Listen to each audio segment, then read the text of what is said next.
وزیر اعظم شہباز شریف نے کہا ہے کہ حکومت پاکستان دیہی آبادی کی فلاح و بہبود کو ایک مستحکم، منصفانہ اور خوشحال پاکستان کے لیے اولین ترجیح دے گی۔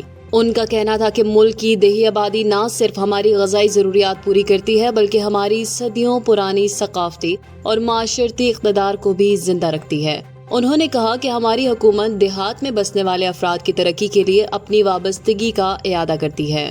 وزیر اعظم نے زور دے کر کہا ہے کہ ان کی حکومت دیہی ترقی کو قومی ترقی کے ایک کلیدی ستون کے طور پر دیکھتی ہے اور مستقبل میں بھی اسی ترجیح کے ساتھ کام جاری رکھے گی۔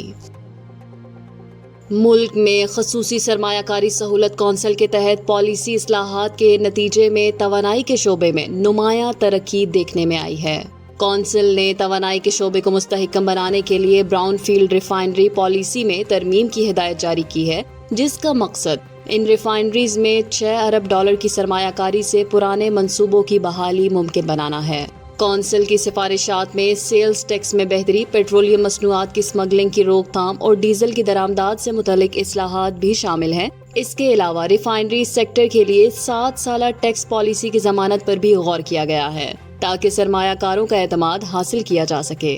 کونسل کی کوششوں سے حکومت اور نجی شعبے کے درمیان مؤثر رابطہ قائم ہوا ہے، جو پالیسی پر عمل درآمد میں بہتری کا باعث بن رہا ہے۔ توانائی کے شعبے میں ان اقدامات کے نتیجے میں ملک کی معیشت کے استحکام اور پائیدار ترقی کی راہ ہموار ہو رہی ہے۔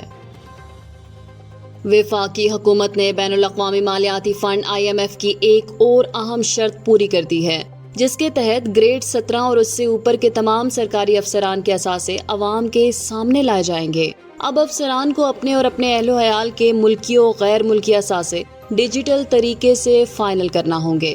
صدر مملکت کی منظوری کے بعد سول سرونٹس ترمیمی ایکٹ 2025 کا گزٹ نوٹیفکیشن جاری کر دیا گیا ہے، جسے اسٹیبلشمنٹ ڈویژن نے تمام وفاقی وزارتوں اور ڈویژنز کو ارسال کر دیا ہے۔ اس ترمیم کے تحت سول سرونٹس ایکٹ 1973 میں نئی شق A15 شامل کی گئی ہے، جس میں کہا گیا ہے کہ افسران کے اثاثوں کی تفصیلات FBR کے ذریعے پبلک کی جائیں گی۔ یہ اقدام شفافیت اور احتساب کو فروغ دینے کے لیے ایک اہم سنگ میل قرار دیا جا رہا ہے۔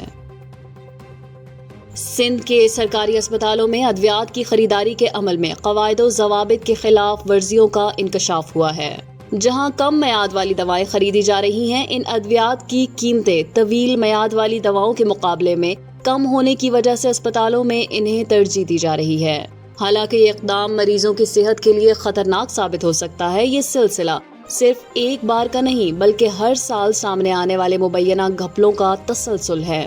اربوں روپے کی لاگت سے کی جانے والی خریداری اکثر تنازعات کی زد میں آتی ہے، اگرچہ قواعد و ضوابط واضح طور پر کم مدت والی ادویات کی خریداری کو محدود کرتے ہیں۔ تاہم اس کے باوجود نیئر ایکسپائری یعنی قریب الختم میعاد والی ادویات کی خریداری جاری ہے۔